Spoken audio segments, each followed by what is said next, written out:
Songbook sa song number 127.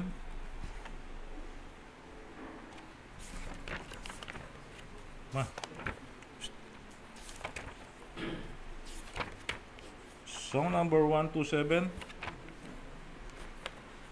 Makaupo na po.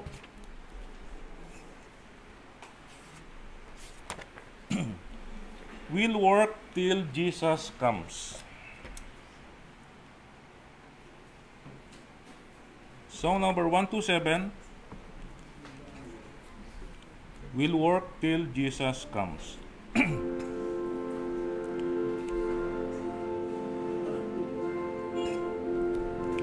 O land of rest for thee I shall will the moment comes. On the first stanza, sing.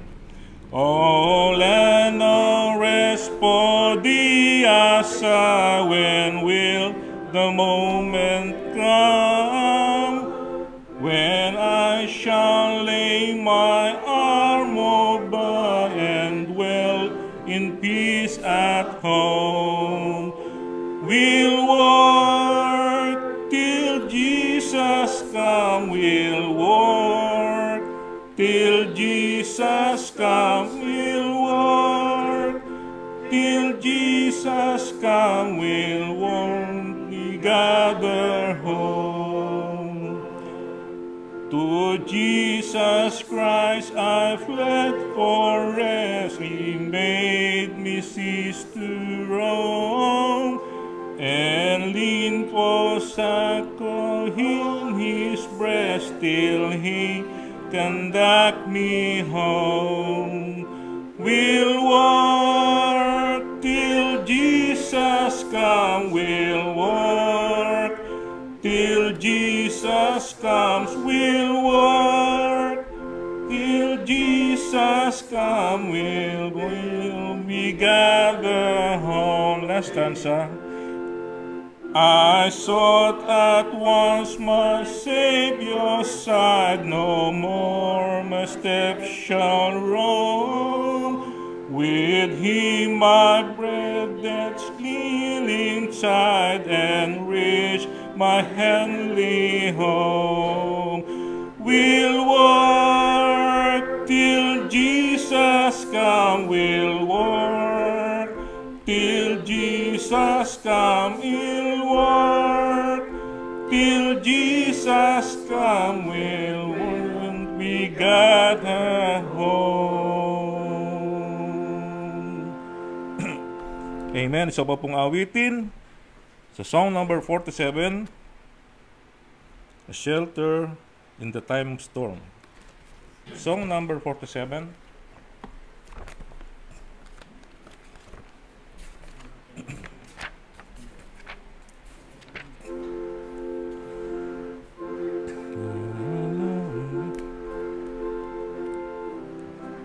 Song number 47, Shelter in the Time of Storm.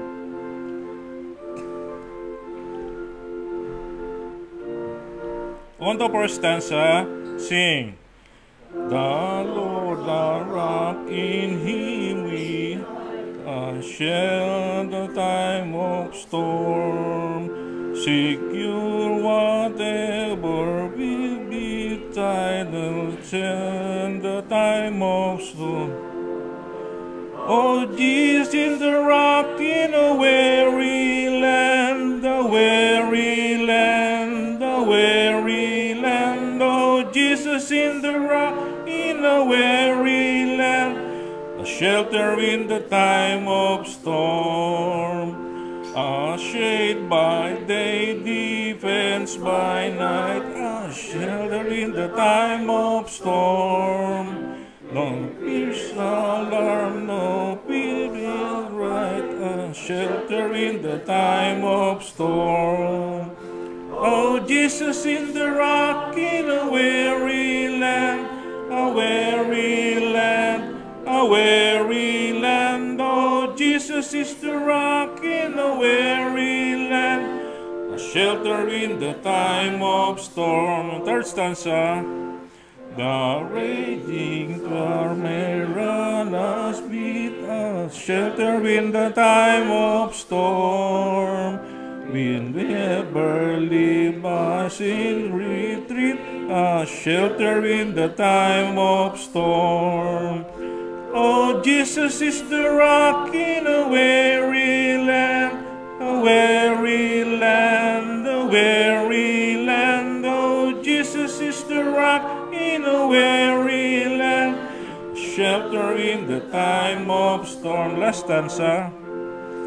O rock divine, O refuge dear, a shelter in the time of storm. Be thou our helper ever near, a shelter in the time of storm. Oh, Jesus is the rock in a weary land, a weary land, a weary land. Oh, Jesus is the rock in a weary land, a shelter in the time of storm. Amen. Tayo po'y dumako sa ating scripture reading. Tawagin po natin si Brother Alex.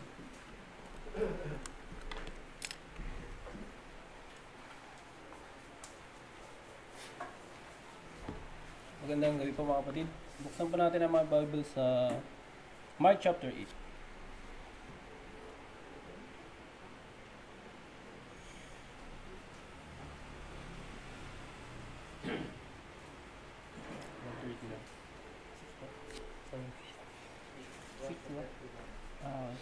Six daw po pala. Sorry. Mark chapter 6.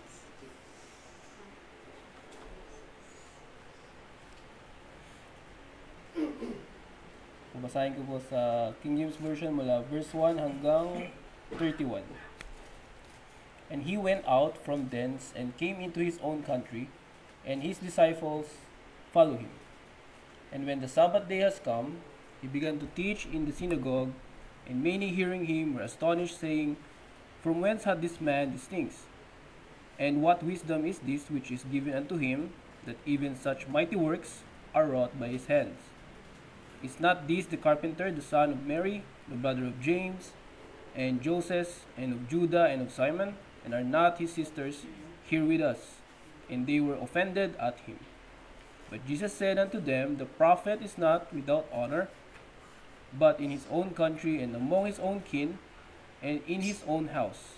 And he could there do no mighty work, save that he laid his hands upon the few sick folk and healed them.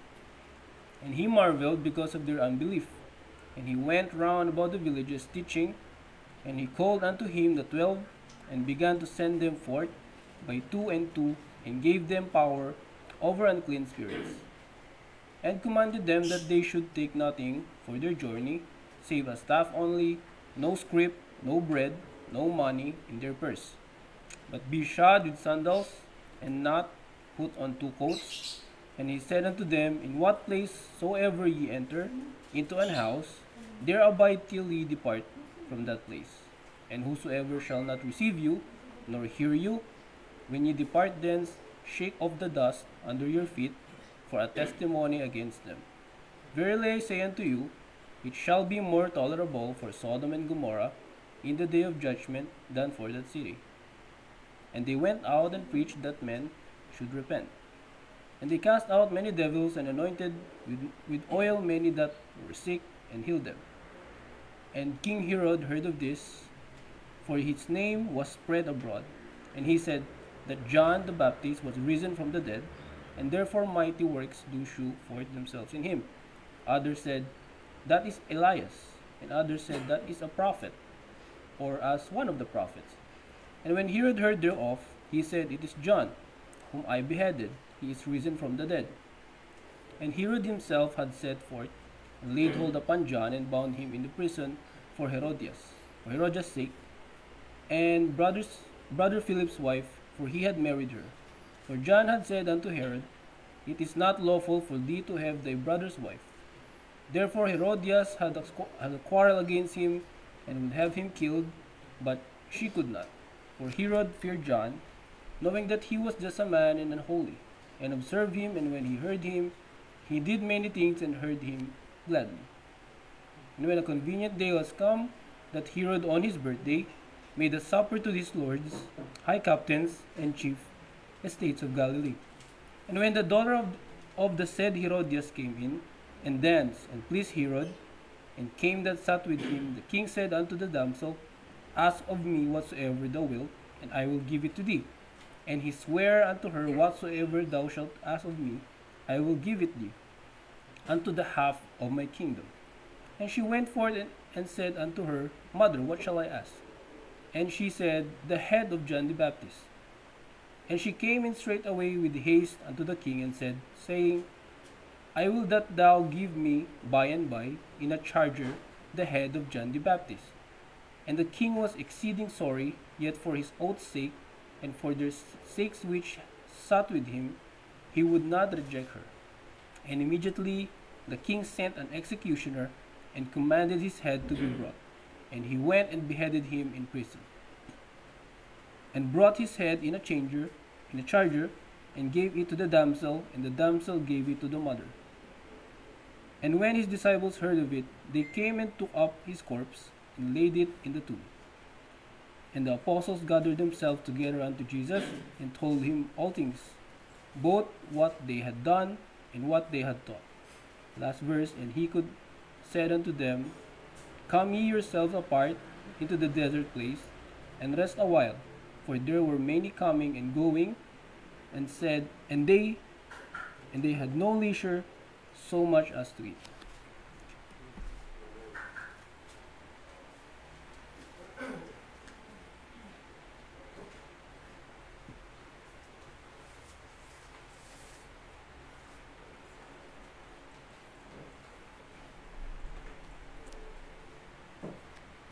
Tayo po yung manalangin ng panalangin na po ng paghahandog ng ating pong ikapu.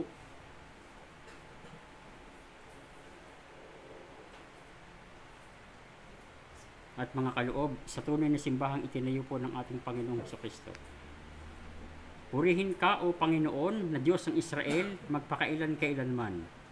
Iyo, O Panginoon, ng kadakilaan, at ang kapangyarihan, at ang kalulhatian, at ang pagtatagumpay, at ang karangalan. Sapagkat lahat na nanga sa langit at nanga sa lupa ay iyo. Iyo ang kaharian, O Panginoon, at ikaw ay nataas sa Pangulo sa lahat. Ang mga kayamanan at yun din ang karangalan ay nagmumula sa iyo, at ikaw ang nagpupuno sa lahat. At nasa iyong kamay ang kapangyarihan at kalakasan, at nasa iyong kamay ang pagpapadakila at pagpapalakas sa lahat.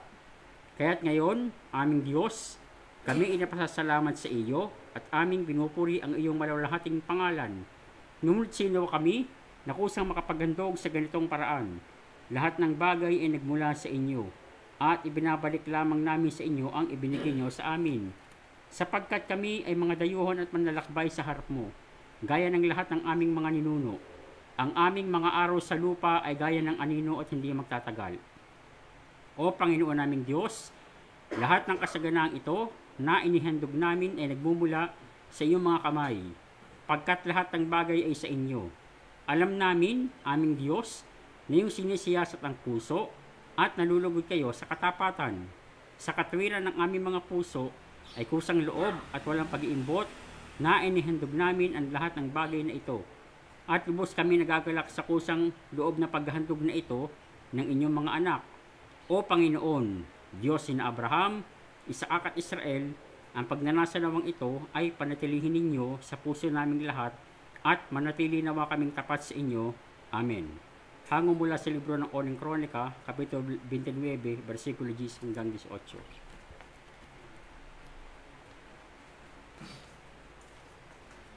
Salamat po, Brad Yundel. Makakupo na po ang bawat isa bago po tayo dumako sa pakikinig ng pangangaral salita ng Diyos. Tayo po yung muling umawit. Isang awitin po. So song number 402.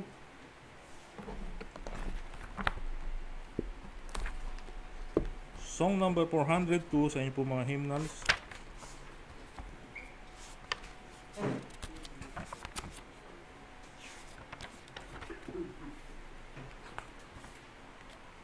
She'll be his bride someday. Awitin po natin ito ng may kasiyahan sa ating mga puso.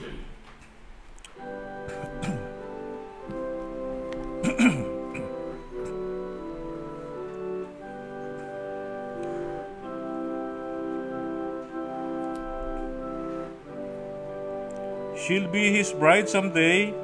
On the first stanza, sing. There's a church here on this earth, which our Savior called his church. She descended from the one he started at Jerusalem. Jesus bought her with his blood, loves her with a special love, will protect her on her way. She'll become his bride someday. Second stanza. Ever since Christ built his church, while he walked upon this earth, there has never been a time one of them you could not find. Jesus bought her with his blood, loves her with a special love, will protect her on her way. She'll become his bride someday. Third stanza. She's his body, her head, and for her his blood was shed. Heresy she will refute, for she's the keeper of the truth. Jesus bought her with his blood, loves her with a special love, will protect her on her way. She'll become his bride someday. Fourth stanza. When she reaches heaven bright, dressed in him in clean and white, she will then become his bride, and she will never leave his side. Jesus bought her with his blood, loves her with a special love, will protect her on her way. She'll become his bride someday. Last stanza. I'm so glad that I belong to his church, so true and strong. If I serve him faithfully,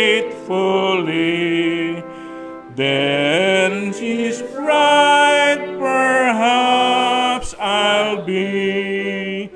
Jesus bought her with his blood, loves her with a special love, will protect her on her way.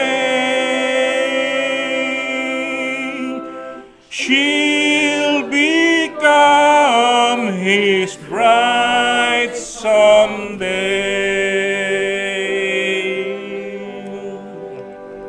Amen. Purihin po ang Panginoon. Dumako na po tayo sa pagkinig sa salita ng Diyos. Tawagin po natin ating pastor, Pastor Norman Villares.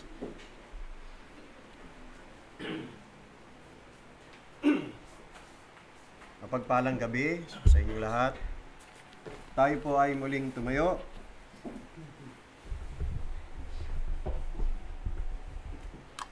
At buksan po natin ating mga Bible muli sa Revelation chapter 3. Revelation chapter 3. Ating basahin ang talatang 1. Basahin ko po sa King James Version. Narito ang banal na kasulatan. And unto the angel of the church in Sardis write, This thing saith he that hath the 7 spirits of God and the 7 stars. I know thy works, that thou hast a name, that thou livest, and art dead. Be watchful and strengthen the things which remain, that are ready to die. For I have not found thy works perfect before God. Remember therefore how thou hast received and heard, and hold fast and repent. If therefore thou shalt not watch, I will come on thee as a thief, and thou shalt not know what hour I will come upon thee. Thou hast a few names, even in Sardis, that have not defiled their garments, and they shall walk with me in white, for they are worthy. He that overcometh, the same shall be clothed in white raiment, and I will not blot his name out of the book of life, but I will confess his name before my Father and before his angels. Last verse, He that hath an ear, let him hear what the Spirit saith unto the churches. Sardis, the dead church. Yan po ang pamagat ng ating pag-aaralan ngayong pong hapon. Tayo po ay muling dumulog sa Diyos sa panalangin. Tayo po ang magsiluhod. Panginoong Diyos, purihin kayo, sambahin kayo. Maraming salamat sa mga awitin na nagbibigay sa amin ng kalakasan, paalala, kaaliwan, at naway nakapagdulot sa inyo o nakapagbigay sa inyo ng kaluwalhati at kapurihan. Panalangin po namin, handaan niyo po ang mga puso, muli naming tutunghayan ang mga salita, bigyan niyo po kami ng pandinig na nakakarinig. Maunawa namin ang mahalaga niyong mensahe, tulungan niyo po kami na anuman ang kalooban niyong mahayag sa amin, ay lagi kaming magiging handa na gawin ito at sumunod sa inyong mga kautusan. Bagabagin niyo kami sa mga kasalanan, magkaroon kami ng tunay na pagsisisi at hangaring sumunod sa inyo. Gawin niyo pong blessing sa amin ang mensahe. Maliwanagan kami at panalangin namin, O Diyos, na ang iglesyang ito ay inyo pong iingatan, ipipreserve, i-revive. Sa banal na pangalan, Panginoong Hesus, ito po aming dalangin. Amen. Makakaupo na po kayo.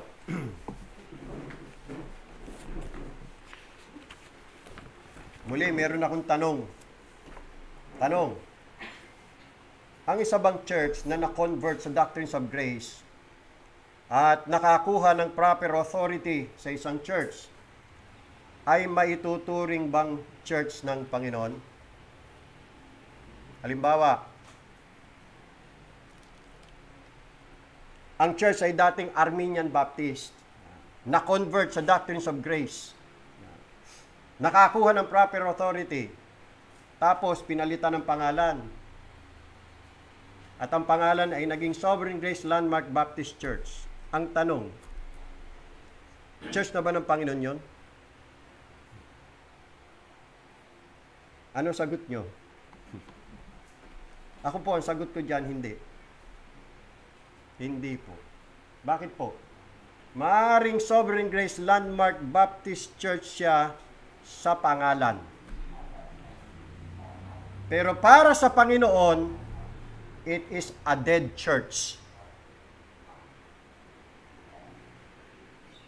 Kaya hindi ho lahat ng Sovereign Grace Landmark Baptist Church, church ng Panginoon. Pangalan lang yan, pero sa paningin ng Panginoon, para sa Panginoon, patay na simbahan. Yan po ang ating tutunghayan. Yan ang ating pag-aralan.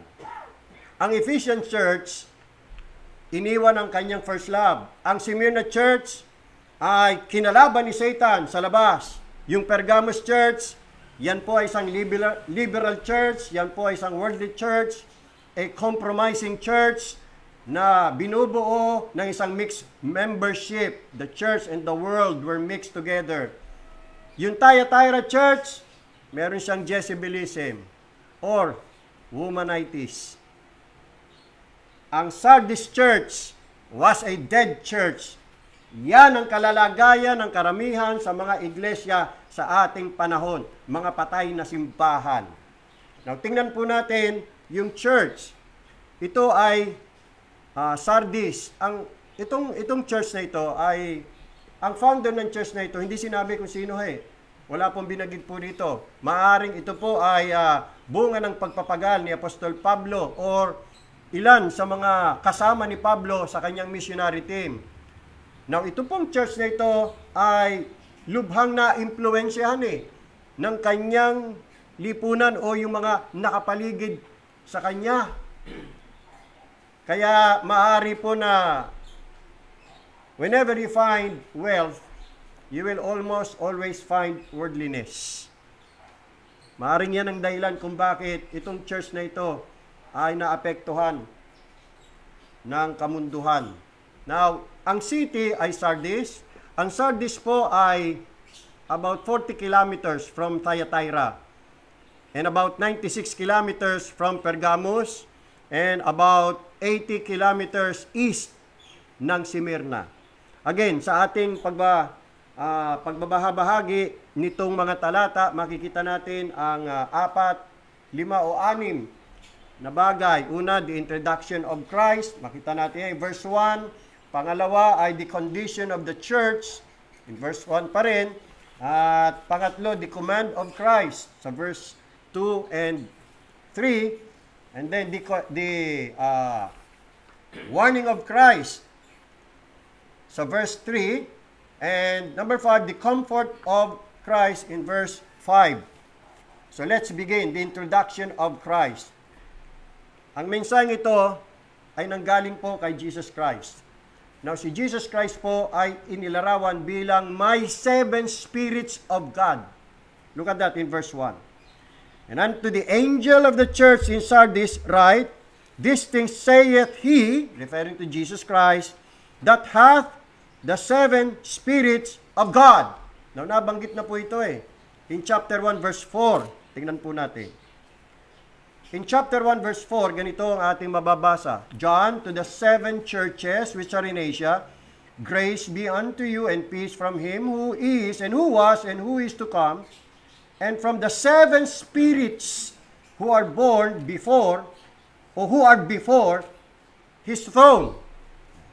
Now, these 7 spirits, ito po yung naglalarawan sa Holy Spirit of God. Now, hindi ibig sabihin, 7 ang Espiritu ng Diyos. Isa lang po ang Espiritu ng Diyos. 1 person, no? Not 7. Pero yung kanyang mga gifts and graces, marami po yan. Various graces. For example, basahin natin yung Isaiah chapter 11. Huwag niyo po iiwan ang Revelation chapter 3. Babalik po tayo maya-maya lamang. Puntahan po muna natin ang Isaiah chapter 11 at dito mababasa natin ang tungkol sa Holy Spirit na kay Jesus Christ. That is, in Christ Jesus. Isaiah chapter 11 verse 1. Narito ang sabi, and there shall come forth a rod out of the stem of Jesse, and a branch shall grow out of his roots. Now this was a prophecy tungkol kay Jesus Christ na natupad po yan, no? Pagdating ni Jesus Christ, at sa susunod pa niyang pagdating, siya yung rod of Jesse. He is the branch that shall grow out, or who shall grow out of his roots. Now, look at here, verse 2. And the Spirit of the Lord shall rest upon him. Yan, yung Holy Spirit, na kay Jesus Christ. The Spirit of wisdom and understanding, the Spirit of counsel and might, the Spirit of knowledge, and of the fear of the Lord. Verse 3, and shall make him of quick understanding in the fear of the Lord, and he shall not judge after the sight of his eyes, neither reprove after the hearing of his ears. Verse 4, but with righteousness shall he judge the poor, and reprove with equity for the meek of the earth. And he shall smite the earth with the rod of his mouth, and with the breath of his lips shall he slay the wicked. Jesus Christ as a judge. Verse 5, and righteousness shall be the girdle of his loins, and faithfulness the girdle of his waist. That's the description of Jesus Christ, with the Holy Spirit resting in him. Now go back to Revelation chapter 3. Yan ang dahilan kung bakit si Jesus Christ nilarawan na mayroong spirit, 7 spirits of God. The Holy Spirit rest in him. Now why 7? Now the 7 signified by this number because of the fullness and perfection. The completion and perfection. Meaning the Holy Spirit is described in his all perfection and completion. The Holy Spirit in all his perfection and fullness. You see, Christ has the fullness of the Holy Spirit.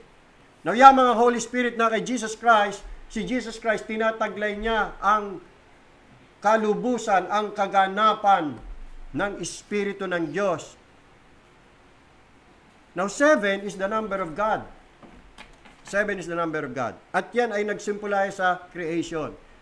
As you remember, 6 days nag-create ang Panginoon. At pagdating on the 7th day, nagpahinga, nag-rest ang Diyos, which suggests completion and perfection. Hindi niya na kailangan mag-create. Tapos na ang creation. Perfect na yon, complete na yon. Kaya 7 days. Bakit hindi 8? Bakit hindi 9? Bakit hindi 10 days nag-create ang Diyos? 7 is enough. Because 7 is a symbol of completion and perfection. No need for God to create more. You see? Ganon din po. Sa Bible, maraming 7 ho yan eh. Do you remember nung si Joshua, inutusan ng Diyos, lusubin ng Jericho? Ano sabi ng Panginoon? Yung Jericho, napapaligiran ng kuta yun eh, o ng pader.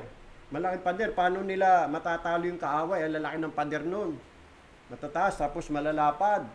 Palibutan. Sabi ng Panginoon, ikutan nyo 7 times. 7 times. And on the 7th, ikutan nyo ulit 7 times. On the 7th.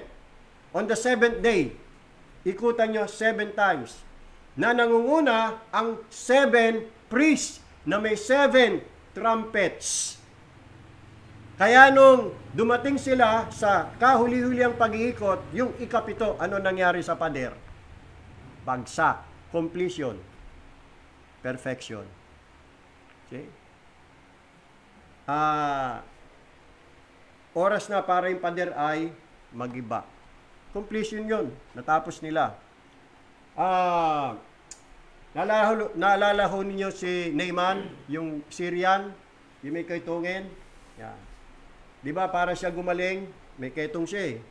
Ano sabi ni Elijah, no? Tama ba ako? Elisha. Lumublob ka sa River Jordan ng 7 times. Bakit hindi 6? Bakit hindi 8? Bakit 9? O bakit hindi 7? So yun nga, sinunod niya 7 times. Sa ikapito, ano nangyari sa kanya? Gumaling siya. Complete. completion and perfection. Nung si Jesus Christ ay nando sa cross, at siya'y mamamatay na, ay doon ay pinahayag ni Jesus Christ tinatawag na 7 last words of Jesus Christ. 7. And the last words na sinabi ni Jesus Christ, you know what? It is finished. And He died. Complete na. Tapos na. Yung redemption. Perfect na. You see? 7. Kaya 7 is the number of God. And it means, again, completion and perfection.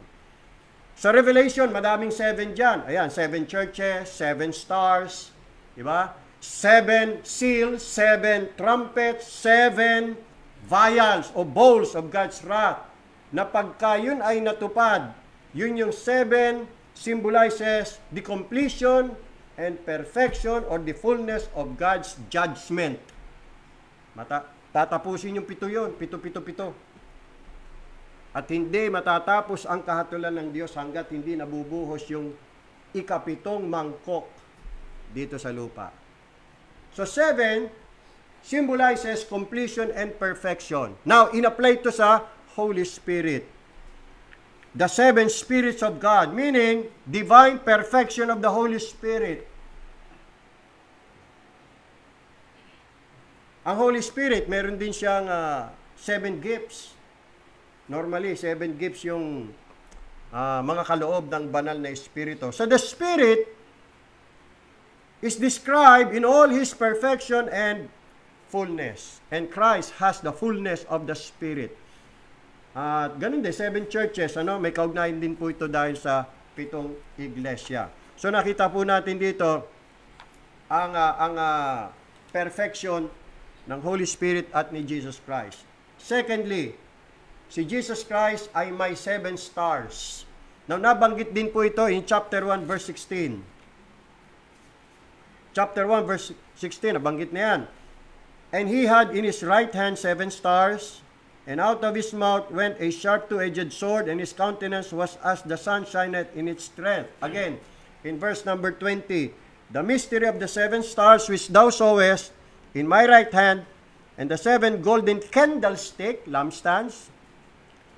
The 7 stars are the angels of the 7 churches, meaning pastors, and the 7 candlesticks or lampstands which thou sawest are the 7 churches.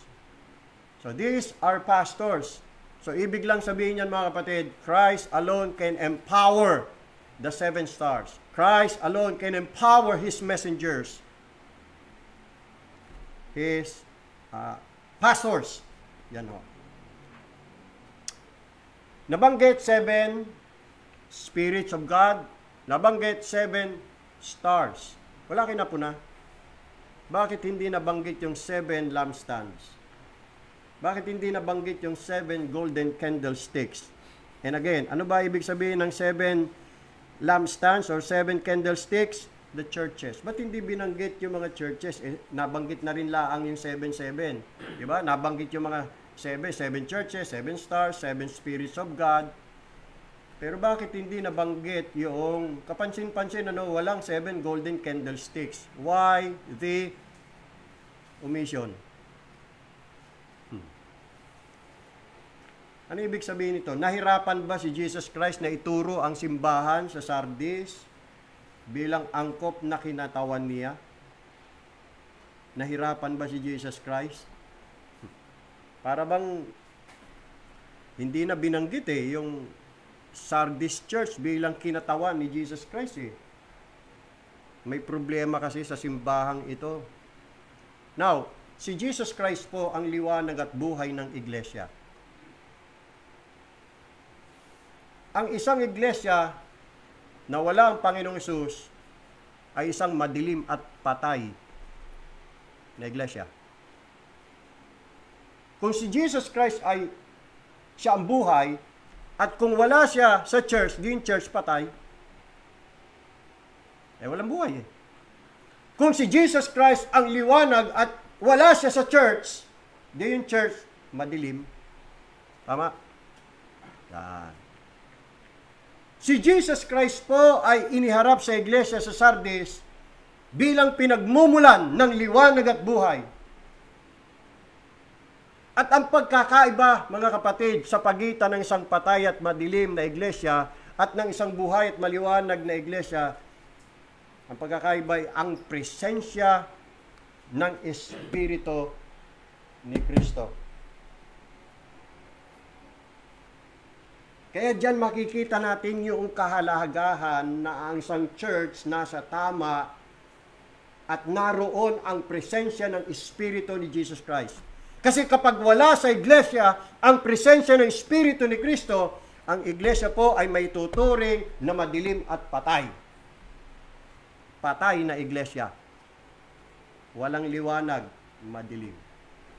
Yan ang kahalagahan ng pagkilala kay Kristo bilang may 7 Espiritu ng Diyos at may 7 mga bituin. Punta na tayo sa ikalawa, yung kalalagayan ng iglesia. Balik tayo, chapter 3. Again, verse 1. Sabi ng Panginoon, I know thy works. Anong works? Walang binanggit. Hindi katulad dun sa mga naunang iglesia, lalo na dun sa Ephesus. I know thy works, I know your patience, di ba? Kinumen sila ng Panginoon, I know your labor. Ganon din po sa Smyrna, I know thy works, your tribulation and poverty, etc. Dito wala eh. I know thy works. Ano yun? Wala. Walang papuri para sa mabubuting gawa ang Panginoon. Bakit po? Kasi ang isang patay na simbahan ay walang mabubuting gawa. Patay. Pag patay ang simbahan, walang gagawin. Patay. Paano makakagawa ang patay? Di walang action yan, di ba? Yun ang dahilan.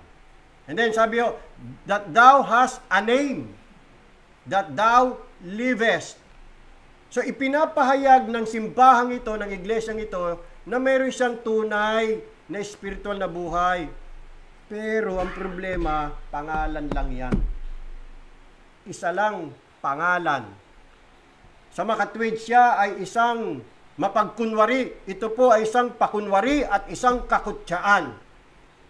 Sabi ng Panginoon, thou art dead. Yan ang dahilan kung bakit pinangalanan natin ang Sardis Church na dead church. Para sa Panginoon, patay ang simbahang ito. Again, sabi ng Panginoon, thou hast a name. May pangalan ka eh. Thou hast a name. No. Ano bang meron sa pangalan? What's in a name? Alam niyo, mga pangalan, maaari pong magtaglay po yan ng malaking kahalagahan o kahulugan. Humuhubog sa pagkakakilanlan, naglalaman ng mga mithiin, at naguugnay sa mga tao sa mga tao sa kasaysayan ng pamilya. Halimbawa, banggitin natin ang apelyidong Rizal. Can you just imagine kung ang apelyido ni Brother Jundel ay Jundel Rizal? Ano dating? Biro? Kamag-anak niyo si Rizal? Diba? Ganun ho yun eh. O halimbawa, apelyido mo, Ayala Zobel. Uy, yayamanin. Galing sa mayamang pamilya. Di ba? Oh. Pero maaari din ang pangalan ay isang superficial label na hindi tumutukoy sa tunay na katangian ng isang tao bagay. Halimbawa, ang pangalan niya ay Hercules, Batong Bakal. Nakakasindak po yan. Pag narinig mo, huy, kilala mo ba si Hercules Batong Bakal? Nakakatakot, ano? Sa pangalan pala, nakakatakot na eh. Pero hindi. Yung Hercules, yung taong ang pangalan Hercules Batong Bakal, binabae. Naku po, pag lumakad, pag kumendeng, daig pa si Miss Universe. So, pangalan lang yan eh. Di ba? O halimbawa, ang pangalan ay Sampaguita Amor. Pero amoy putok. Hindi siya nag-deodorant. Maski tawas. Sampaguita pa naman ang amoy. Hindi amoy sampaguita. Amoy putok. Okay, ang pangalan si Mercy. Kaya lang, walang awa. Walang patawad doon sa mga may utang. Pag hindi nakabayad, ay talaga namang sinisigawan, hinihiya. Mercy pa naman ang pangalan mo. Nakikiusap lang ako sa iyo, madidelay lang bayad ko eh. Konting awa naman. Kita nyo, Yun. Napakarami. Ganyan eh. Ngayon, pagdating sa mga simbahan, napakarami sa mga simbahan, ang pangalan ay Baptist. Pero hindi mga tunay na Baptist. Hindi tunay na mga Baptist pagdating sa aral, pagdating sa doktrina, at pagdating sa mga practices. Paano ba natin makikilala na ang isang church ay tunay na Baptist church? Tinanong ko yan sa Facebook, merong nag-post doon nag-iimbita sila, Baptist church sila, nag-iimbita. Yan.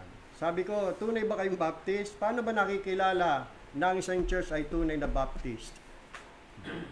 Ay, kami ay talagang solemn ang aming pananambahan, wala kaming mga yung masigla, yung nagsasayawan, wala daw ganoon. Tapos Bible talaga ang aming tinuturo, nagta-tithe kami. Yan, nagso-soul winning kami. So yun ang mga katangian para sa kanya ng isang Baptist. So sabi ko, pwede bang maging Baptist church ang isang church na Baptist, na ang turo niya hindi Baptist? Hindi na nakasagot. Nakikilala ang isang church na tunay na Baptist sa aral. Dapat ang aral ay Baptist doctrine. You see? Kasi tayo po naniniwala, mga kapatid, na ang Baptist doctrine, you can find it in the Bible. If there is a doctrine that you cannot find it in the Bible, that is not Baptist doctrine. Ang Baptist doctrine is Bible doctrine. Yan ang tunay na Baptist doctrine. If it is in the Bible, it is Baptist doctrine.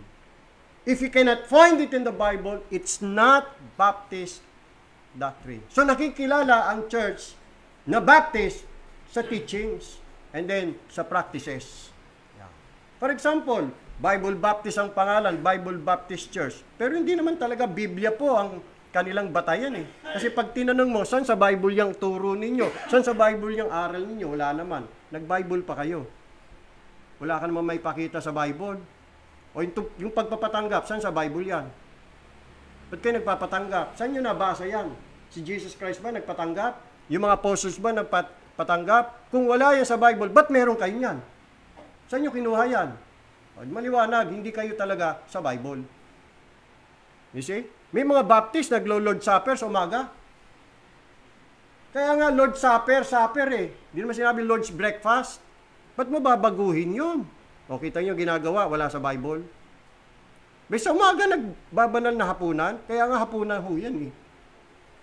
Kaya yung iba, hindi na tinatawag na banal na hapunan. Ang tinatawag na lang nila ay communion. O gumayon na sa Katoliko. Communion na. You see? Mga katurong wala sa Bible. Meron pa yung pangalan, Bible Truth. Baptist Church. Tapos yung tinuturo, hindi naman truth. Sayang lang yung pangalan ninyo, truth pa naman. Tapos yung paniniwala ho ninyo, wala sa hindi truth. What's in a name? You see? O, banggitin natin, Sovereign Grace Landmark Baptist. Pero Arminian sa paniniwala, Arminian sa practices, at Arminian sa pamumuhay. Ito ay isang pakunwari at makiri, kakutsaan sa pangalang Sovereign Grace Landmark Baptist. It's a dead church. Papangalanan mo, Sovereign Grace ka, Landmark Baptist, landmark ka, tapos yung teachings ninyo, Arminian. Ang paniniwala nyo, Arminian. Save ang mga Arminian, yung mga naniniwala sa heresy ng Arminianism. Okay yon? Save din yon? Nag-landmark pa kayo. Tapos itong mga landmark Baptist na ito, nakikipag-fellowship sa mga Armenian churches. Nagpipreach sa mga Armenian churches, yung mga pastor nila. Oh. Kita niyo yan? That's a mockery. Sabi ng Panginoon, thou hast a name to live. Thou hast a name. And you're trying to show that name, that it is alive. You have a reputation to keep. Pero walang principle of life sa pangalan o reputation na yun. Pangalan lang. Pero in reality, wala. You see, ang ganitong simbahan ayon sa Panginoon ay patay. Patay po yan. Ibig sabihin, simbahang walang buhay. Katulad din po yan, walang pinagkaiba yan doon sa sinabi sa 2 Timothy chapter 3 verse 5, having a form of godliness. Forma lang, may anyo ng kabanalan, but denying the power of godliness, meaning void of the power of godliness. The power in their religion is none. It doesn't exist. It's void. Forma lang. Denying the power of godliness. In short, hindi talaga tunay.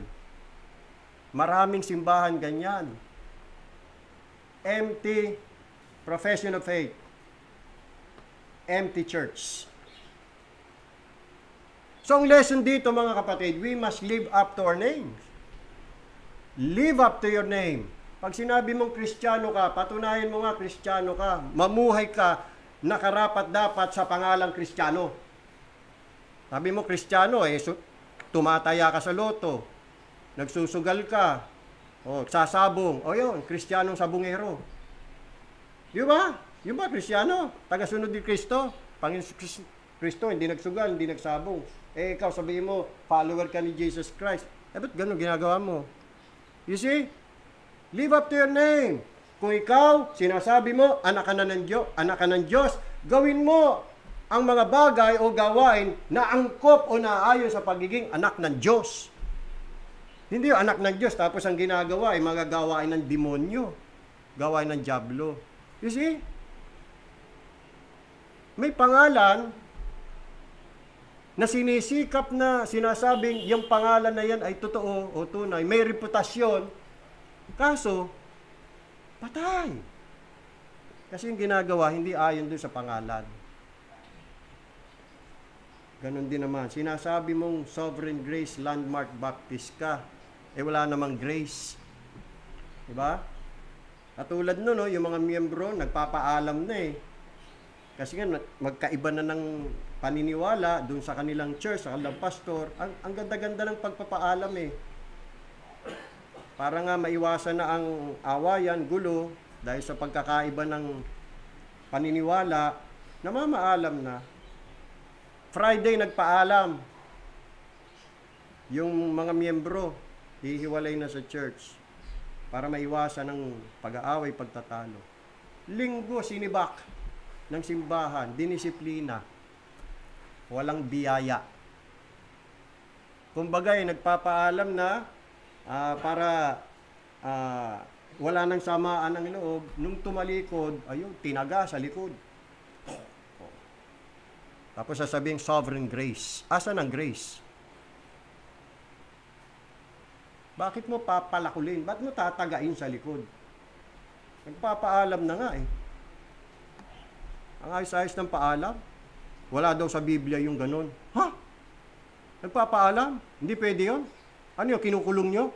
Ginagawa nyong bilanggo sa simbahan ninyo? Napakaayos na. Ang ganda ng sulat Nabasa ko Tapos ang pakilala, grace. Tapos pag bumanat sa Facebook, wagas. Grabe. Wala akong nakitang biyaya sa kanila, wala. Kaya hindi ko kikilalanin mga totoong sovereign grace yan. Pangalan lang yan. Peke yan, ang mga yan, peke. O tapos sasabihin, landmark. Pag binasa nilang landmarkism ni J.R. Graves hindi sila nakikifellowship sa hindi nila kapananampalataya. Hindi sila nag-exchange pulpit. Sila nakikifellowship. Nag-exchange pulpit sa mga Armenian eh. Palanbart pa. Kita mo yan? Pangalan lang talaga eh. Pero Armenian talaga. Armenian sa paniniwala, Armenian sa practices, pati sa ugali, Armenian. Hindi mga totoong mga Sovereign Grace Landmark Baptist po yan. Sa pangalan lang po yan. Patay. Nawang utos po ng Panginoon. Itong utos niya sa verse 2. Be watchful, strengthen.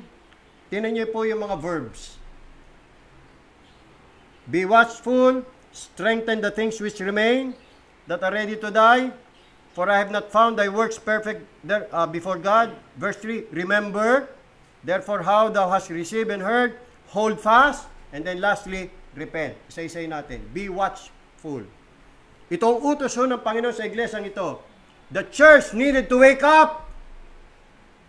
Kailangan niyang bumangon, kailangan niyang gumising mula sa kanyang pagkakahiga, mula sa kanyang pagkakatulog o kalalagayang patay. Be watchful. At ito po ay itinuro po ni Jesus Christ nung siya ay nung siya narito sa lupa sa kanyang mga alagad. Yan pong tema ng pagiging watchful. Tingnan po natin sa Matthew chapter 42. Matthew chapter 42. Matthew chapter 24. Tama nga ba? Teka. Nalito na ako. Hindi ko na naisulat yung chapter. 42 ang nailagay ko yung verse. Matthew 24, kung di ako nagkakamali, o 25. Tingnan po natin ha. Matthew chapter, check ko muna sa 24. Yan, tama. Matthew chapter 24 verse 42. Matthew 24:42. Watch. Ayun. The same. Doon sa be watchful. Watch therefore, for ye know not what hour your Lord doth come. Yan ang dahilan kung bakit magbabantay, magpupuyat. Kasi hindi nga natin alam kung kailan darating, kung anong oras darating ang ating Panginoon. So, inuutosan ng Panginoon ang kanyang mga alagad, ang kanyang iglesia na magbantay. Bantayan ang pagbabalik ng Panginoon. Huwag magtutulog-tulog. Verse 43, but know this, that if the householder had known in what watch the thief would come, he would have watched and would not have allowed his house to be broken into. Kaya dapat binabantayan talaga. Lalo pagka magnanakaw, alerto dapat. Pag alam mo kung anong oras magnanakaw, sa bahay niyo yung magnanakaw, alam mo matulog ka sa oras na yon, di ba? Babantayan mo yon. Hindi, simot yan. Simot ang mga gamit mo. Yun ang sinasabi ng Panginoon, kaya watch. 44, therefore, dahil dyan, be ye also ready. Be ready, for in such an hour as you think not, the Son of Man cometh. Ang church ay nagre-ready. Kaya may kanta tayo, ready. Ready to suffer, grief or pain, ready to stand the test, ready to go, ready to stay, ready to do His will. Always ready. Yan ang church ng Panginoon. Laging handa. Boy Scout, Bakit? For in such an hour as you think not, the Son of Man cometh. Pwede siyang dumating anytime. So, nice ng Panginoon, pagdating niya, hindi tayo tulog. Nagpupuyat, nagbabantay, ready. Nakakaya pag nadatnan tayo ng Panginoon, mga tulog. Now, 45. Who then is a faithful and wise servant? Eto na. Sino ang faithful and wise servant? Para sa Panginoon, sino ang faithful and wise servant?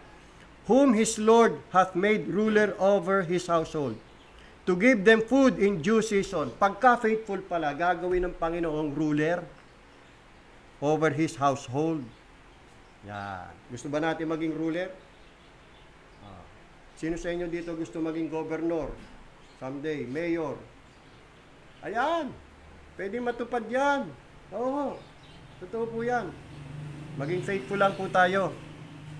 Verse 46, blessed is that servant whom his Lord, when he cometh, shall find so doing. Hindi tulog, gumagawa. Be watchful. Yan. 47, verily I say unto you that he shall make him ruler of all his goods. Yan ang reward. Pero pagka hindi tayo nagpuyat, hindi tayo nagbantay, hindi tayo gumawa, hindi tayo nagpagal, ito mangyayari, 48. But and if that evil servant shall say in his heart, tinan nyo ang hindi nagpapagal, hindi nagpupuyat, hindi nagbabantay. Ano tawag? Evil servant. Kumpara niyan dun sa wise and faithful servant. So pagka evil servant, save yan?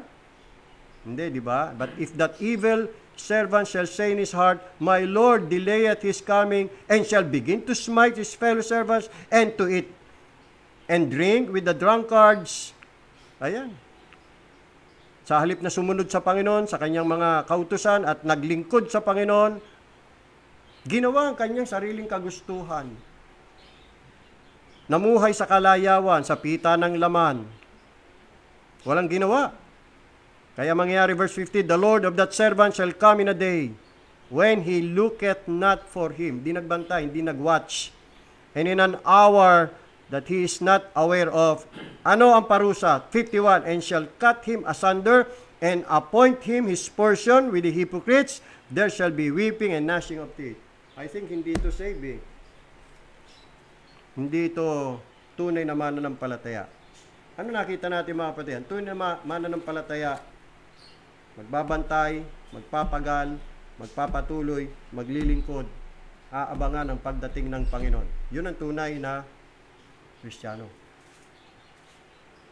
Live up to your name. Live up to your name. Balik tayo. Revelation chapter 3. Revelation chapter 3. So, be watchful, sabi ng Panginoon. Dapat maging mapagbantay at lagi pong nakikinig, mga kapatid, sa salita ng Panginoon. At isinasagawa ang mga ordinansa tulad ng banal na hapunan. Tungkulin natin yan. Kailangan isakatuparan natin yan. Kaya ngayong gabi tayo po ay magbabanal na hapunan. Ano pa ordinansa ng iglesia? Bautismo. Tinupad din natin yan. Purihin ng Panginoon. May 2 nabautismohan. Oh. Kaya pag kami naligtas at nais nang sumunod sa Panginoon sa water baptism, kailangan sagawa natin yan. Kasi utos yan ng Panginoon. Part yan ng ordinance. Church ordinance. Nasabi ng Panginoon, bautismohan nyo sila. Oh, mayroon pong obligasyon ng iglesia na gawin yan ayon sa utos ng Panginoon. At sa tungkulin ng panalangin. How I wish, mga kapatid, tayo po ay praying church. How I wish. Na makilala tayo ng Panginoon bilang iglesyang mapanalanginin. At dapat bantayan ang ating mga sarili, bantayan ang ating mga puso, yung ating mga iniisip, yung ating damdamin, ang ating mga salita, bantayan, watch, yung ating mga kilos. Labanan natin ang kasalanan, labanan natin si Satanas. Ganon din ang sanlibutan. Labanan din natin ang mga bulaang guro, bulaang mga mangangaral. Watch, be watchful. O kaya ang ibig sabihin, maging gising na nagpapahiwatig na ang mga ministro, ang mga pastor at ang mga miyembro ay natutulog. O kaya ay labis na nakahilig sa pagtulog. Na siyang kasalukuyang kaso ng pareho sa panahong ito. Mga simbahang tulog. Pangalawa, strengthen the things which remain. Palakasin mo ang mga bagay na nananatili that are ready to die. Now, tingnan nyo, pansin nyo, ibig sabihin, yung simbang ito, itong iglesia, hindi pa ganap na patay. Pero, ready to die. Malapit nang mamatay. Ibig sabihin, naghihingalo eh. kailangan palakasin. May buhay pa may pag-asa pa pwede pang i-revive. Yan. Revival ang kailangan ng church na ito, revival. Pag ang isang simbahan ay halos patay na, mukha ng patay, o kaya ready to die, ang kailangan yan, revival. Now, ano po ang ibig sabihin nitong things that remain? Kasi ang sabi diyan, palakasin mo. Yun sa Tagalog. Magpuyat ka, pagtibayin mo ang mga bagay na natitira. Ano po yung mga bagay na natitira? Dalawa po ang maaaring ibig sabihin niyan. Yung natitirang katuruan ng pananampalataya o yung natitirang katuruan ni Kristo. Doctrines. Tamang doctrine na natitira. Palakasin. Pagtibayin pa. Kasi parang nawawala na Parang lumalabnaw na Nakikipag-compromise na Hindi na nagiging sound ang doctrine. Yan. Kumakatig na sa Armenians You see? Or, ang ibig sabihin niyan, mga miyembro ng church na hindi pa nag-a-apostatize, na hindi pa tumatalikod, na hindi pa gini-give up doctrines of grace, doctrine ng Panginoon, the sovereignty of God, at marami pang mga katuruan ng Panginoon ng mga apostol. Palakasin. Kaya lamang, itong mga nananatili pa sa tamang aral at katuruan, remnant na lang. Strengthen the things which remain, remnant. Yung salitang remain, kaparehas ng Greek word ng Romans 11:5.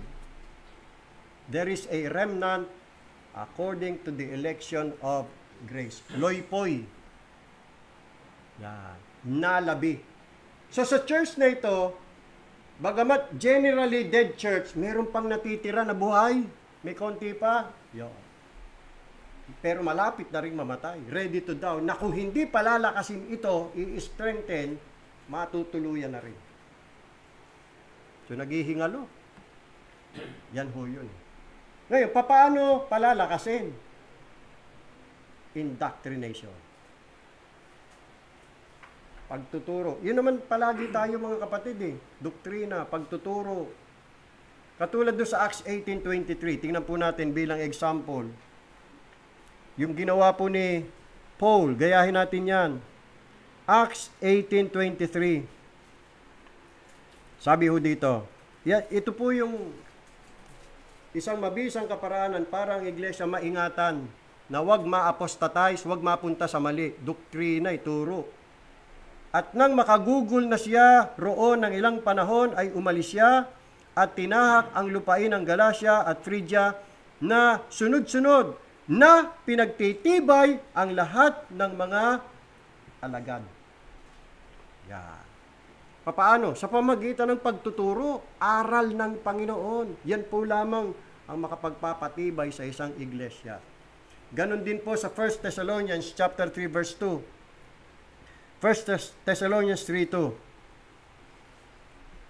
At aming sinugo si Timoteo na aming kapatid at ministro ng Diyos sa Ebanghelyo ni Kristo upang kayo'y kanyang patibayin at aliwin tungkol sa inyong pananampalataya.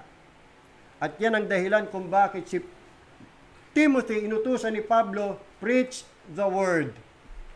Sapagat yung the word ang magpapatibay sa iglesia. Yan ang magbibigay ng buhay, ng lakas, ng sigla para wag tuluyang mamatay. Yan po ang kaparaanan ng Panginoon. Yan po ang kaparaanan ng mga iglesia sa bagong tipan. Kaya makita natin, yung halos naghihingalo ng iglesia na ready to die, ay pwede pang ma-revive. May tungkulin ng iglesia lang na dapat gawin, palakasin. Yan ang dahilan kung bakit meron tayong kantang Revive Us Again. Revive us again. Meron din katang send us revival. Tingnan ko nga ho yung hindi nga lang natin alam to. Send a great revival 256. Basahin ko lang po ito. Pagka talagang ang church ay nananamlay na, wala nang sigla, halos mawala na ng buhay, naghihingalo na, kailangan talaga ipanalangin ng simbang yon. Ayan, send a great revival in my soul. Let the Holy Spirit come and take control and send a great revival in my soul. Verse 1, stanza 1, coming now to thee, O Christ my Lord, trusting only in thy precious word. Let my humble prayer to thee be heard, and send a great revival in my soul. Second stanza, send the Holy Spirit now within, burning out the dross and guilt of sin. Let thy mighty works of grace begin, O send a great revival in my soul. Third stanza, send a great revival, Lord, in me. Help me that I may rejoice in thee. Give me strength to win the victory, and send a great revival in my soul. Last stanza, help me go for thee, dear Lord, today to some lonely soul that's gone astray. Help me lead them in the homeward way. Oh, send a great revival in my soul. Kapatid, kamusta ka na? Humihinga ka pa ba? Buhay ka pa ba? Sa tingin mo, parang ready to die na eh.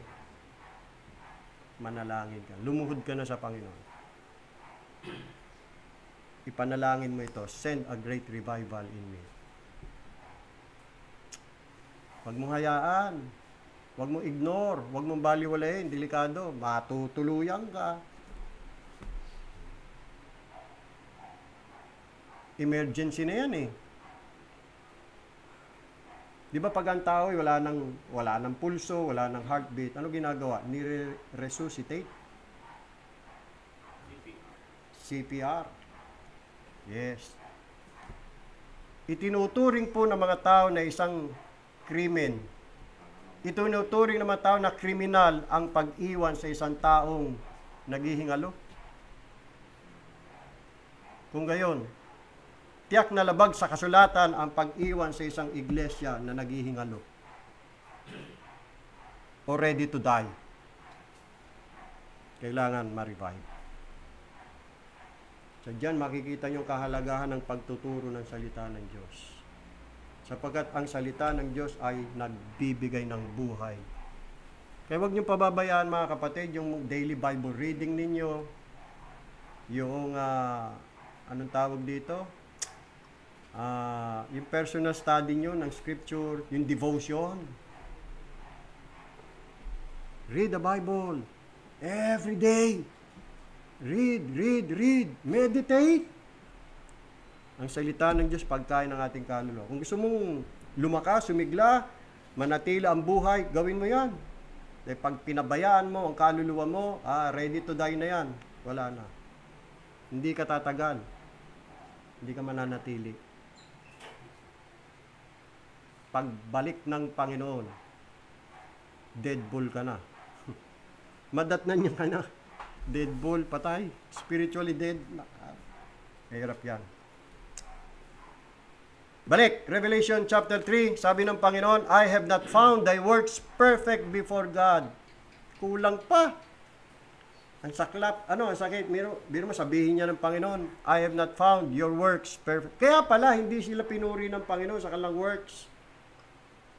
Diba? Sabi ng Panginoon, I know thy works. Saan? Asan yung works? Yung pala, sabi ng Panginoon, I have not found your works perfect before God. They were not fulfilling their duties. They were not fulfilling the purpose for which Christ instituted His church. Napapabayaan nila ang kanilang tungkulin bilang iglesia.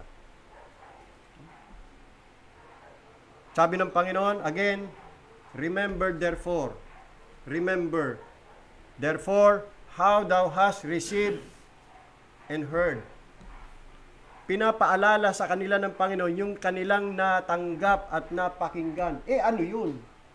Hindi doctrines, katuruan, aral na tinanggap nila, balikan nila yun. Kita nyo?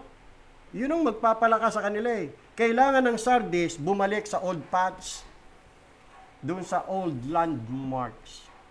They needed to put life in their religious exercises. Babalik lang sa old path, balik tayo doon. Pag ang church talaga ay medyo lumalayo na, wala na sa linya, medyo lumilihis na, ang laging sinasabi ng Panginoon, balikan mo yung old paths. Buksan natin si Jeremiah chapter 6, verse 16. Jeremiah 6:16. Yeah. The old paths, ang dating landas. Hindi dating daan, dating landas. Jeremiah chapter 6, verse 16. Thus said the Lord, stand in the ways and see and ask for the old paths. Hindi ho tayo interesado sa new paths. Doon pa rin tayo sa old. Walang tatalo sa old paths. Doon sa luma. Original yan eh. Hindi natin ipapalitan ang mga original na aral ng Panginoon, ang mga original na kanyang katuruan, na mga bago. Hindi tayo interesado dyan. Hindi natin kailangan yung mga bagong aral, mga bagong practices, mga bagong katuruan na i-introduce sa iglesia. Hindi natin kailangan yan. Lagi tayo dito sa old paths. Kasi nandun na ang good way. Where is the good way? And walk in it, and ye shall find rest for your souls. Yun nga lang, may mga disobedient. But they said, we will not walk in it. O yeah, di ayaw ninyo, bahala kayo. Paano nyo lakaran yan? See? Remove not the ancient landmarks which thy fathers have set. Doon pa rin tayo sa old landmark. Sa ancient landmark.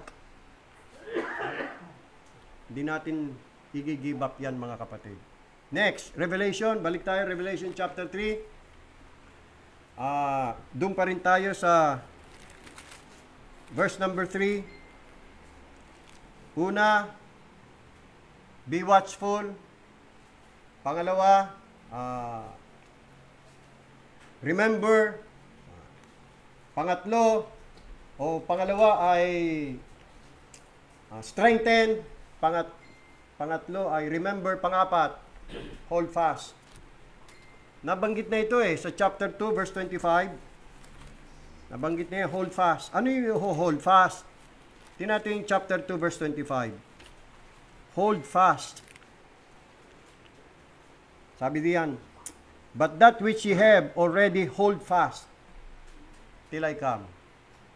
Hold fast. Ano yung hold fast? Hold fast the form of sound words. Hold fast the profession of our faith without wavering. Hold fast the doctrines of Christ, His teachings. Bagamat majority ang ayaw dyan, bagamat majority ang lumalayo na, ayaw na. At dinidespise. Ang utos ng Panginoon as a church, hold fast. And lastly, and repent. Repent of her deadness, repent of her coldness, repent yung kanyang indifference to these truths, yung kanyang pagiging unwatchful, yung kanyang imperfection, yung hindi kine-carry yung truth to its fullness and perfection.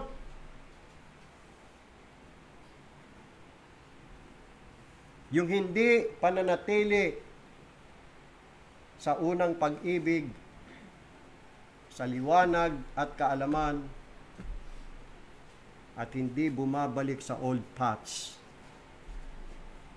Yan ang dapat pagsisihan. Repent yung heresies. Diba? Pinagre-repent ng Panginoon yung Pergamos, yung Thyatira. Kaya pagka ang church may mali, dapat always ready to repent. Kung true church yan ng Panginoon, pag pinakita sa atin ng Panginoon ating mga pagkakamali, pinagre-repent tayo, magre-repent tayo. Ngayon, kung hindi mo kaya, humingi ka ng tulong sa Panginoon.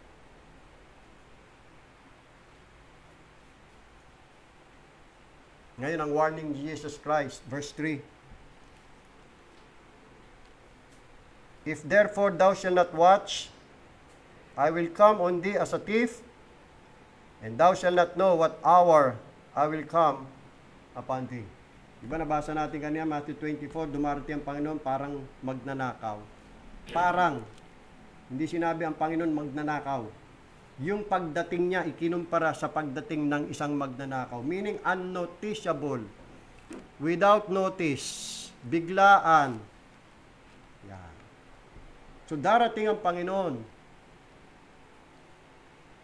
Binabalaan sila ni Jesus Christ tungkol sa mabilis na paghatol kung hindi sila magsisisi. Malapit na siyang dumating para hatulan ang lahat ng mga iglesia ng Panginoon. If therefore thou shalt not watch, if you will not preserve the truth, at hindi ka mag-hold fast the form of sound words, and keep the commandments, keep the order, as well as the faith of the gospel, at patuloy na dumadalo sa pananambahan, sa pagtitipon, at hindi nag-aabang sa pagdating ng Panginoon at ng kanyang kaharian. Sabi ng Panginoon, I will come on thee as a thief. Thief in the night. Na hindi ka handa, na hindi ka nagbabantay, na hindi ka nag-iisip, at hindi mo inaasahan, bibiglain ka ng Panginoon. Na itong pagdating na ito, mga kapatid, hindi lang ito tumutukoy sa second coming ni Jesus Christ. Bagamat, pwede rin yun. Kaya lang, pwede rin dumating ang Panginoon in a way of rebuke and in a way of chastisement. Dadating ang Panginoon para ikaw ay disiplinahin. Tuturuan ng leksyon sa pamagitan ng pagbibigay ng mga kahirapan, ng mga affliction, ng suffering, or some sore distress na mangyari sa iyo. Unexpectedly. Magugulat ka na lang. Dumating ang Panginoon sa buhay mo na may judgment. Yan. So yun. Yung coming dito in a way of rebuke and chastisement. Okay. And thou shalt know what hour I will come upon thee. Yan. Ang sinasabi rito ng Panginoon, yung kanyang pagbabanta. And this must relate to the time na mangyayari po yan. Na dapat asahan mo yan kung hindi ka o hindi tayo magiging watchful, thoughtful, at maging ignorante tayo sa kasalanang ating nagawa. Hindi natin alam yung situation na sinasabi dito. Kaya how tragic, mga kapatid, for a church na masumpungan ng Panginoon pagdating niya sa ganyang kalagayan, lalo na sa rapture, sa kabila ng mga advance warnings na ibinigay niya tungkol sa kanyang mabilisang pagdating. Hindi pa rin naghanda, ay nako. Wala na. Kaya ang Panginoon lagi yan nagbibigay ng babala.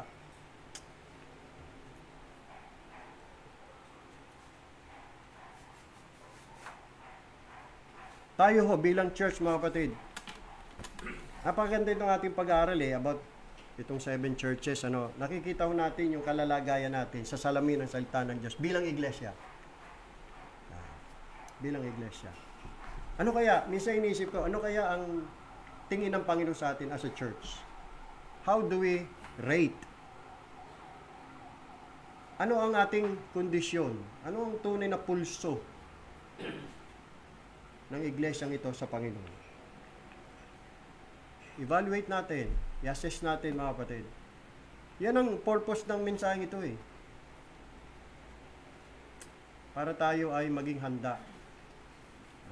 Tingin na ba sa atin ng Panginoon, patay na simbahan na? Pwede. Pwede pala maging patay, ano? Na simbahan. Kahit may pangalan, pero patay. O kailangan natin ng revival. Panalangin natin.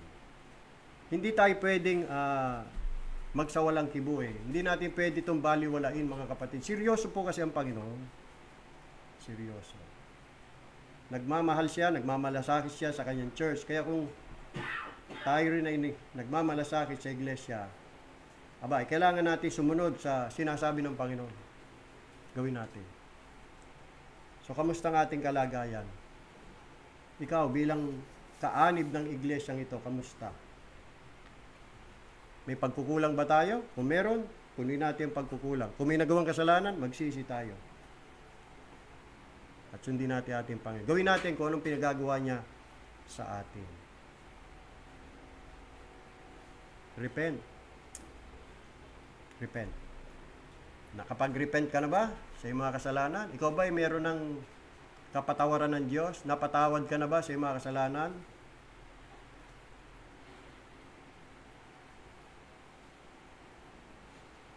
Have you been to Jesus for the cleansing power? Yung mga sins mo ba have been forgiven? Do you have eternal life? Is Christ now your Lord and Savior? Kung hindi pa, repent. Repent. Huwag mo nang patagalin. Mag-repent ka na. Turn to God. Yan. Turn to God. Turn to Jesus Christ. May God help you. May God be gracious on you.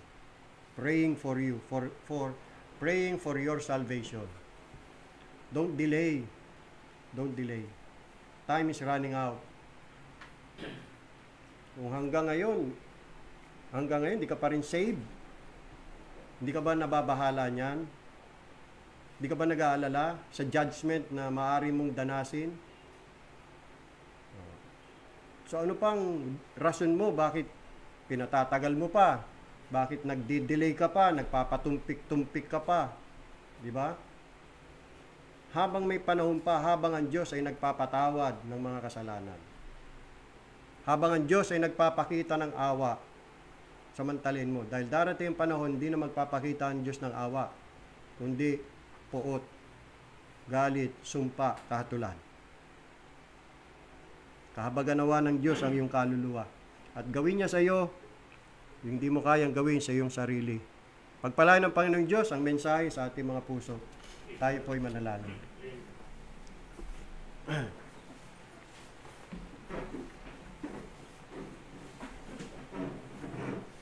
Dakilang Diyos, maraming salamat po sa mahalagang mensaheng ito pinahayag sa amin. Nawa, Panginoong Diyos, kami inyong tulungan na maingatan namin ang aming lakad, ang aming buhay. Naamin namin marami kaming pagkukulang, kailangan namin ng revival. Ang church na ito kailangan ng revival. I-revive niyo po kami. Send a revival.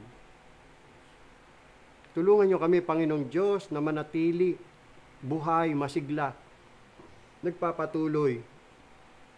Abangan namin ang pagbabalik ng Panginoong Sus. At ang aming panalangin, naway sa pagbabalik niya, huwag kaming madatnan na mga tulog o walang ginagawa. Mayroon kaming mga obligasyon, may utos kayo sa amin na dapat naming tuparin, ganapin bilang iglesia, magampanan nawa namin, Panginoon. Salamat sa pribilehiyo na may sagawa ang ordinansa ng bautismo. Salamat sa dalawang kaluluwa na nagpahayag ng kanilang pagsisisi at pananampalataya kay Jesus Christ. At sila'y sumunod sa water baptism, alinsunod sa ipinagutos ni Jesus Christ. Panalangin po namin ang dalawa naming kapatiran, Sister Cassie at Sister Weng, na sila po ay mag-grow spiritually, lumago sa kaalaman at biyaya ng Panginoon Kristo, tumibay sa kanilang pananampalataya, at maging aktibo, maging kabalikat sa gawain. Sila'y maglilingkod ng may katapatan hanggang sa dumating ang Panginoon Kristo. Kami po ay magkaroon ng unity sa paniniwala, sa aral, unity sa paglilingkod, sa pag-ibig, at sa lahat ng bagay, Panginoong Diyos. Pagbuklurin nyo ang aming mga puso, i-preserve nyo po ang church na ito sa purity ng doctrines and morals, na kami maging chaste virgin ng Panginoong Sus, nahaharap sa Kanya someday. At pagka nangyari ho yun, huwag nawa mangyari, O Diyos, na kami haharap nakahiya-hiya. Gawin nyo kaming malinis. Pinapanalangin namin ang mga mahal namin sa buhay, tulungan silang makapagsisi sa kanilang mga kasalanan, magbalik loob sa inyo, O Diyos. At sampalatayanan ng iyong anak na si Jesucristo, kilalanin nila bilang kanilang Panginoon at tagapagligtas, kilalanin nila bilang kanilang hari.